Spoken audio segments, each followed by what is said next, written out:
Hello everyone, welcome back to my YouTube channel.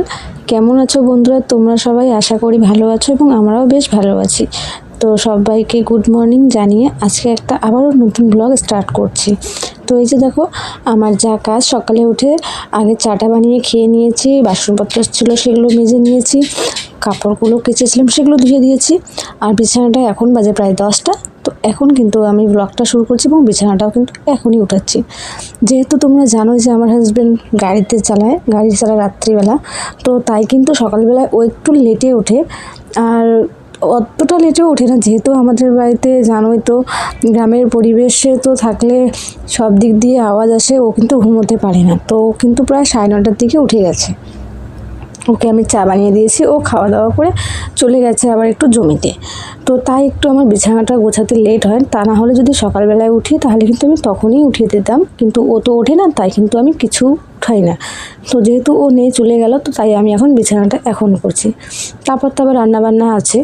আর বাবুর কয়েকদিন ধরে তো স্কুল বন্ধ, যেহেতু ওর পরীক্ষাটা শেষ হয়ে গেছে, কিন্তু এখনও স্কুল যায় মাঝে মধ্যে।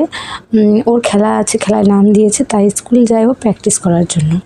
তো এদিকে দেখো, আমি কিন্তু ঝটপট করে বিছানাটা উঠিয়ে নিচ্ছি। আর এই যে ল্যাপ, তারপর হচ্ছে ব্ল্যাঙ্কেট, এগুলো কিন্তু ভাঁজ করে নেব। এগুলো ভাঁজ করানো আমার একদমই পছন্দ লাগে না, জানো। তবু কী করবো বলো, উঠে তো হবেই। এটা তো আমাদের ডেলি লাইফের কাজ, আমাদের বলতে পারো প্রত্যেকটা বউয়েরই এটা কাজ। তো এটা আমি করবই।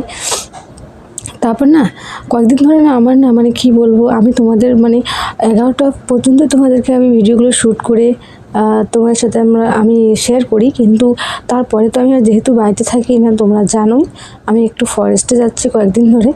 তো এখন আর যাবো না তারপর কয়েকদিন, যেহেতু আমি গত 1 সপ্তাহ ধরে কন্টিনিউয়াসলি ফরেস্টে যাচ্ছি আর বাড়িতে আমি বকাও খাচ্ছি, তাই কিন্তু আর যাবো না। অনেক খড়ি এনেছি, তো সেগুলো দিয়ে এখন আমি চালিয়ে দেব, এখন আর যাবো না। আর সামনেই তো আমাদের জলসা আসছে, তো বাড়িতেও তো একটু কাজকর্ম করতে হবে। তারপর ওই যে আমাদের রান্নাঘরের কাজটা যে কমপ্লিট হয়নি, সে রান্নাঘরের জন্য কিন্তু টিন আনা হয়েছে। তো সে টিন দিয়ে কিন্তু ঘিরতে হবে বেড়াটাকে, এবং দরজাটা লাগালে কিন্তু রান্নাঘরের কাজ শুরু হয়ে যাচ্ছে। আর রান্নাঘরে আমি রান্নাও করব খুব শীঘ্রই। তো রান্নাঘরে রান্নার উনুন পাততে হবে, সেটাও তোমাদের শেয়ার করব। আমি কিন্তু না উনুনটাও বানাতে পারি, অত ভালো পারি না, কিন্তু বানাতে বানাতে আমি শিখছি এবং শেখার চেষ্টা করছি, যাতে আরও ভালো করে আমি উনুনটা পাততে পারি। তো তারপর তো যেটাতে রান্না করি সেই উনুনটা রাখবো না, সেটা কিন্তু আমাকে ভেঙে ফেলতে হবে। আমি দেবো না কাউকে উনুন, যেহেতু আমি আমার কষ্ট করে উনুনটা বানিয়েছি। তো যেখানে আমি রান্নাই করবো না সেখানে আমি উনুনটা রাখবো না, ওই উনুনটা আমি ভেঙে দিয়ে মাটি এনে কিন্তু আমি নতুনভাবে উনুনটা বানাবো। তো যাই হোক, কবে যে কাজ শুরু হবে সেটা তো আর জানি না। তো ওদিকে দেখো, আমার ওই বিছানাটা উঠানো কমপ্লিট হয়ে গেছে, এখন বাকি আছে আমার এই বিছানাটা। এই বিছানাটার মধ্যে আজকে একটু কমই কাপড় আছে, আমি সকালবেলায় ঠিকঠাক করে নিয়েছিলাম, তবুও আছে। এই যে এটা, ওর বক্সটাও গাড়িতে নিয়ে যায় গান শুনে, কিন্তু আমি না, এত বড় বক্সটা আমার ঘরে রাখার জায়গা নেই। আমি আবার বলি যে তুমি গাড়িতেই এটা রেখো, কিন্তু ও রাখে না, ওটাকে বাড়িই নিয়ে আসে, আর বাড়িতে আমার রাখার জায়গা নেই। আর এই যে বাবুর ছোট্ট চেয়ারটা, ওটাকেও কিন্তু আমি বিছানার উপরেই রাখি, যেহেতু এখনও বাবুর স্কুল বন্ধ, তো পড়াশোনা করছে না অত একটা, তো তাই কিন্তু চেয়ারটাকে বিছানার উপরেই রাখি। এটা মিলে ওর 2টো চেয়ার হলো। আর একটা চেয়ার ছিল ওর, সেটা ওর বাবা ভেঙে ফেলেছে, গরম বেশি তো। আর ভেঙে গরম উঠে ফেলেনি, একটু কোথায় জানি চেয়ারটা রেখে তার উপরে চড়েছিল, তো তার জন্য কিন্তু একটা পানা ভেঙে গেছে। তো তারপর একটা নতুন চেয়ার ওর জন্য এনেছে। আমি কান্না করেছিলাম যে তুমি বাচ্চাটা চেয়ারটা ভেঙে দিলে, তো নিয়ে আসো, তখন এই চেয়ারটা নিয়ে এসেছিলো। যতই হোক, ওর তো একটা স্মৃতি আমার রাখা দরকার, তাই না?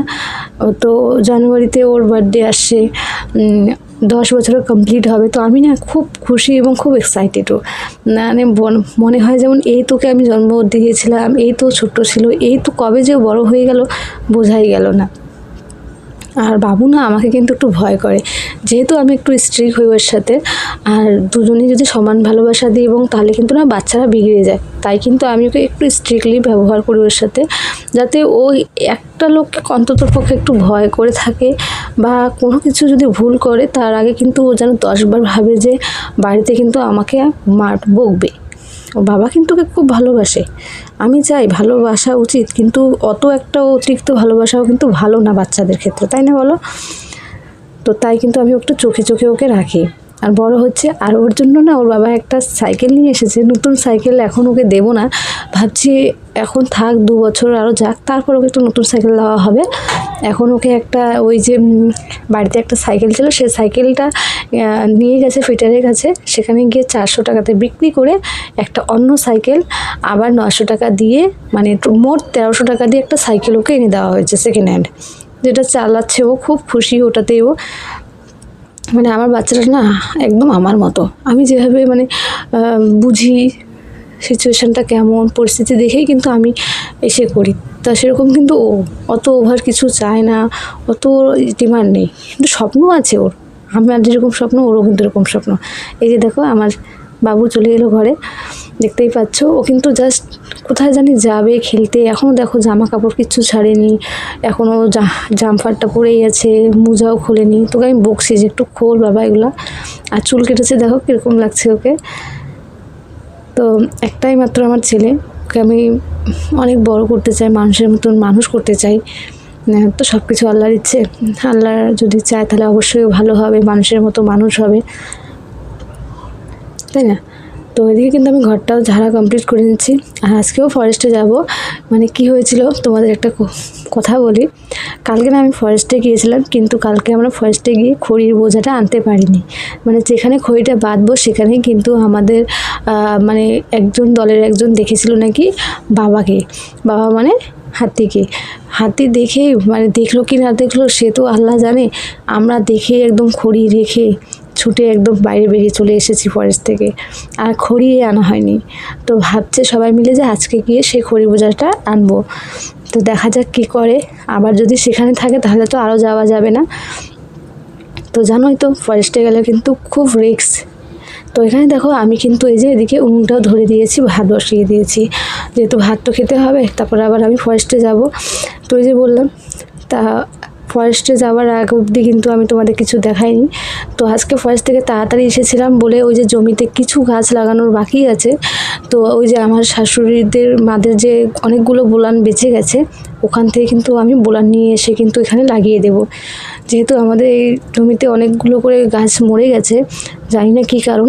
তো যেহেতু জল দেওয়া হয়েছে, এখন তো জমি মাটিটা ভেজা, তো দেখা যাক এখন এই ভেজা মাটিতে যদি আমরা গাছগুলো লাগাই, যদি টেকে। অনেকগুলোই তো লাগিয়েছিলাম, কিন্তু জানি না কী হবে।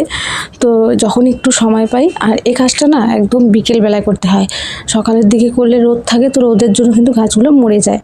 এটা তো ওই যে আমার পিছনেরটা হচ্ছে আমার যা, আর একজনকে দেখতে পেলে ও কিন্তু আমার যা হয়, ঠিক আছে। আর এই যে আমাদের শ্বশুরের এগুলো হচ্ছে জমি, ওরা এখানে লঙ্কা করেছে, ওদের যেন একটা গাছও মরেনি লঙ্কার, কি জানি কেন, ওদের মাটিটা খুব ভালো। আর আমাদের যেহেতু মাটিগুলোতে পাথর আর হচ্ছে বাড়ির প্রভাবটা বেশি, এর কারণেই হয়তো গাছগুলো মানে টিকছে না। এত পাল্টানো হচ্ছে তারপরেও কিন্তু মানে যেরকমকার গাছ সেরকমই হয়ে আছে। তো এখানে ওই যে ওদের বোলানগুলো আমি তুলে নিচ্ছি, আর এখানে আমি আমার যার সাথে কথাও বলছি, আর এদিকে আমি কিন্তু বোলানগুলোও তুলে নিচ্ছি। আমার যা বলছে যে ওখানকার বোলানটা তুলো, এটা তুলো না, ওটা নাকি ওরা লাগাবে, যেহেতু ওদেরও নাকি কোথাও লাগানোর বাকি আছে। তো এখান থেকে কিন্তু আমি এই যে বোলানগুলো তুলে নিচ্ছি ভাবে, ওদেরও জল দেওয়া হয়ে গেছে। আর আমি ভাবে বোলানগুলো মানে পাশুন দিয়ে কেটে, যাতে গাছটার মধ্যে অনেকটা মাটি থাকে এমনভাবে সেটাকে তুলতে হচ্ছে। আর তারপর একটা গর্ত করে, মানে যেখানে মরে গেছে গাছটা সেখানে একটা বড় ধরনের একটা গর্ত করে তারপর কিন্তু আস্তে করে বসিয়ে দিয়ে হালকা করে একটু মাটি চেপে দিতে হবে। তো দেখছি অনেকগুলোই বেঁচে যাচ্ছে, আবার অনেকগুলো কিন্তু মরেও গেছে, তো জানি না কী হবে। তো এভাবে কিন্তু আমি গাছগুলোকে উঠাচ্ছি। আর আমি প্রায় রোজই এরকম করি, ফরেস্ট থেকে গিয়েই কিন্তু আমি বোলানগুলো গাড়ি, কিন্তু সেটা তোমাদের দেখাই না, শেয়ার করি না, যেহেতু আমি তাড়াহুড়ো করে আসি, মোবাইলটা বাড়িতে রেখে আসি। আজকে বাবু এসেছে বলে বাবু শ্যুটটা করছে বলে কিন্তু তোমরা আজকে আমাকে দেখতে পাচ্ছ।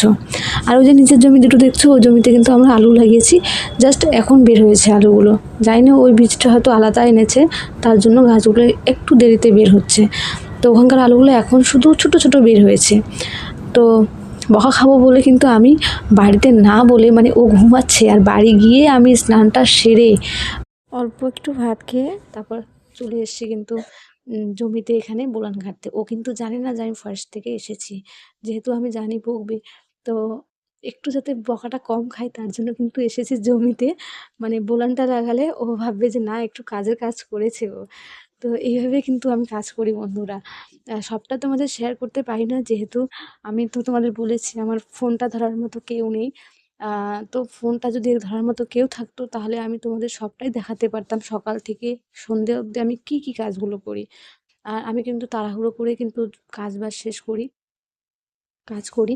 তাই কিন্তু তোমার সাথে অতটা আমি সেগুলো আমি শেয়ার করতে পারি না যে আমি কতগুলো কাজ করি। একাই সব কিছু কিন্তু আমি সামলিয়ে কিন্তু ফরেস্টে যাই, আবার জমিতে দেখাশোনা করি, বাড়িতে আবার গরু আছে, ছাগল আছে, বাবুকে দেখতে হয়, আবার বাড়িতে কাজকর্ম আছে। তো সবটাই কিন্তু আমি খুব তাড়াহুড়োর মধ্যেই করি। মানে বলতে গেলে আমি এক মুহূর্তের জন্য সময়টা পাই না যে আমি একটু রেস্ট করব। আমি শুধু রাত্রে বেলায় ওই ঘুমাই। আর রাতের বেলায় আমি এডিটিংটা করি। প্রায় রাত ১২টা-১টা পর্যন্ত কিন্তু আমি এডিটিং করে তারপর কিন্তু রাতে শুই। তো ভাবতেই পারছো সকালবেলায় আবার উঠি আবার ৭:৩০-৭টার দিকে। উঠে কিন্তু আবার ওই লেগে পড়ি কাজে। তো তাই তোমরা জানো না যে আমি কতটা করি। তো আমি অতটা আমি তোমায় দেখাইতে চাই না। তাহলে না, তা নাহলে তোমরা বলবে কি করে না এভাবে শুধু দেখায়। তো সেটা না বন্ধুরা, এই যে দেখো গাছগুলো কি ভালো হচ্ছে না? এখন জল দেওয়ার পর কিন্তু গাছগুলো হালকা করে বাড়ছে এবং গাছের না অনেক ফল ফুলও ধরেছে, জানো? ছোট্ট ছোট লঙ্কা হয়েছে, ফল ধরেছে, ফুল ধরেছে। আর ওষুধ তো বলার নয়। মানে বাড়িতে আমরা মাছ মাংসটা কমই খাই, কিন্তু ওষুধ লঙ্কার গাছে, আলুর গাছে মানে ২ দিন ৩ দিন পর পরই দিতে হয়। যেহেতু ওয়েদারটা ঠিক নেই, তো তার কারণে কিন্তু ওই যে লঙ্কার গাছগুলো দেখো পাতাটা কুঁকড়িয়ে গেছে। তো তার জন্য অনেক মেডিসিন দেওয়া হচ্ছে, তারপরেও কিন্তু সেই মানে কুঁকড়ানো পাতাটাকে আমরা ছড়াতে পারছি না। পাতাটা কুঁকড়িয়ে গেলে কিন্তু মানে গাছটা বাড়তে চায় না। তো ও প্রায় ৫০০-৬০০ প্রায় এইভাবে ওষুধ নিয়ে আসে, মানে ২ দিন ৩ দিন পর পরই এইভাবে ওষুধ দিচ্ছে। কোনো দিন তো এরকম হয় যে ডেইলি ওষুধ দিতে হয়। তারপরেও কিন্তু আমরা কিন্তু গাছগুলোকে ঠিক করতে পারছি না। হয়তো ওয়েদারটার জন্যই কিন্তু এরকম হচ্ছে। তো এভাবে দেখো কীভাবে আমি গাছটা কি সুন্দর করে বসিয়ে দিলাম, তাই না? এভাবে কিন্তু বোরন লাগাতে হয়। আর আরেকটা জমি আছে, সেখানে গাছগুলো তো এখনও অনেকটা ছোটো আছে। ওই যে দেখতেই পাচ্ছ, ওই জমিতে গাছগুলো এখনও বোঝাই যাচ্ছে না মানে আমরা লঙ্কার গাছ আদৌ লাগিয়েছি কি লাগিইনি, তাই না? আর উপরে ওই দুটো গাছের লঙ্কা গাছগুলো দেখো কি সুন্দর হয়েছে, ফল ফুলও ধরেছে। তো এইভাবেই কিন্তু আমি ভিডিওগুলো করি। তো তোমাদেরকে যদি আমার এই ভিডিওটা ভালো লাগে তো অবশ্যই কিন্তু আমার ভিডিওতে একটা লাইক করে দিবে এবং চ্যানেলটাকে সাবস্ক্রাইব করে দিয়ে আমার পাশে থাকবে, কেমন? তো আজকের মতো এই ভিডিওটা আমি এখানেই শেষ করছি। দেখা হচ্ছে আবার একটা কোনো নেক্সট ব্লগে বা ভিডিওতে। টাটা।